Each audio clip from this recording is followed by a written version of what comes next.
a seer, the ancient seers, that is, those who were neither prophets nor quite philosophers, but persons, individuals who carried wisdom, often through divination or often through the reflection of the goddess, the gods on the planet, the face of the planet. What does a seer know? A seer, for instance, is something like the major figure behind Star Wars, what Joseph Campbell fed to George Lucas. And a seer would always understood the limits, first of all, the limits of knowing. To what extent can this small organ, called the cerebral cortex, in the whole of the universe, one organ of that size, quite fluidy and wet, moist, having sort of contortions almost like pieces of muscle, can grasp the entire infinity of the universe or the entire structure of the universe, is of a liminal form. It can only do so much. So see, understand a degree of temperance, a degree of not really humility, but modesty and temperance regarding the power of logic and the power of reason to extend out and grasp it all, grasp the whole as it is, as it simply is. That knowing has its reach, but then not beyond. Mind cognition beyond its reach and not beyond.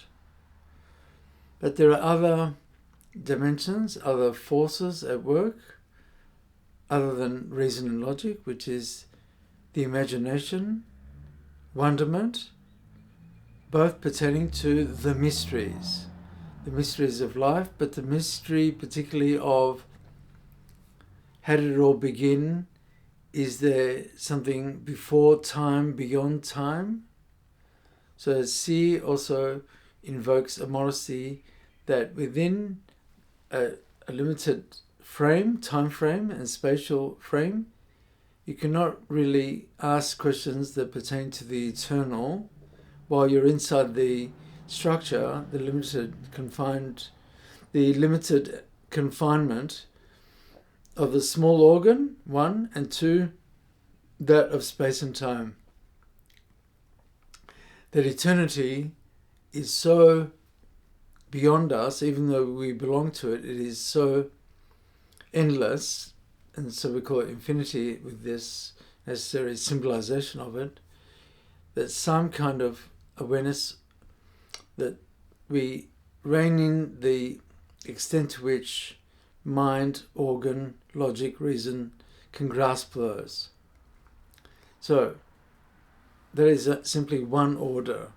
The other order is imagination, we said, and then wonderment, and then the extent to which consciousness may be a cosmic consciousness, or at number 4, that consciousness is only possible because of soul making, soulfulness, and that these three are very distinct in their liminal horizons, their horizons of expansion and limitation, compared to number 1, reason, logic.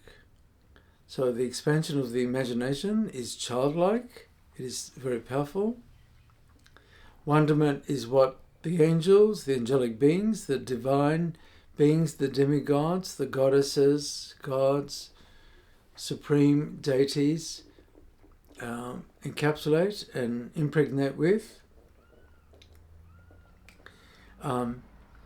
So wisdom in this sense, Sophia, is not so much about behaviour or conduct, my conduct in society. Should I do this or should I not do that? That's prescription, and that's particularly moral prescription.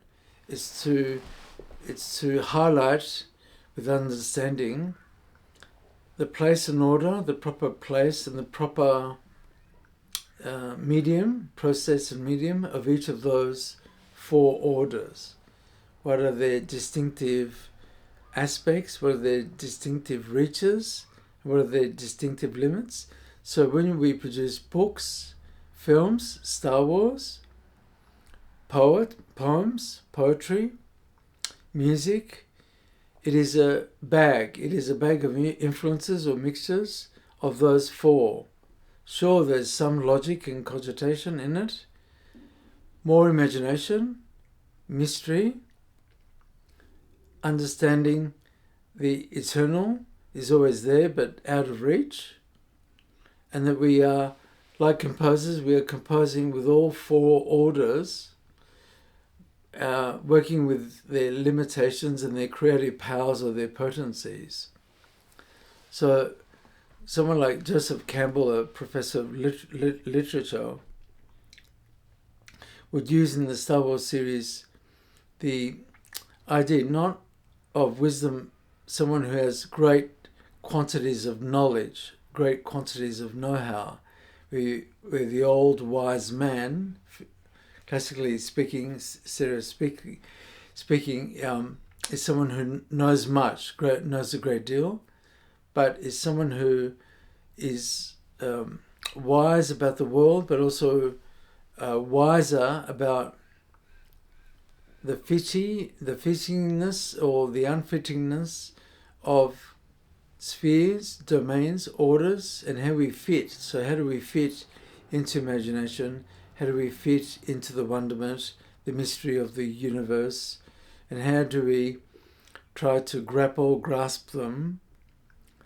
The how, the means, the mechanisms, the crafts, the arts, those things. A seer can give counsel, is one who has experience of it and then gives counsel to those below the seer who still are taken by doxa, like a sense of belief in one of the four, and just pump up one of the four, the brain, or only the imagination, or only this, or only that, and overextend it. And that's called hubris, an abundance which is unwarranted, an excess.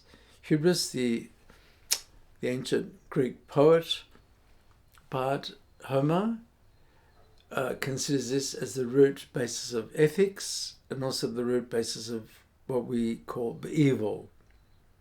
To exceed the bounds, overabundance, indulgence, not the virtues, but just potencies, powers, forces.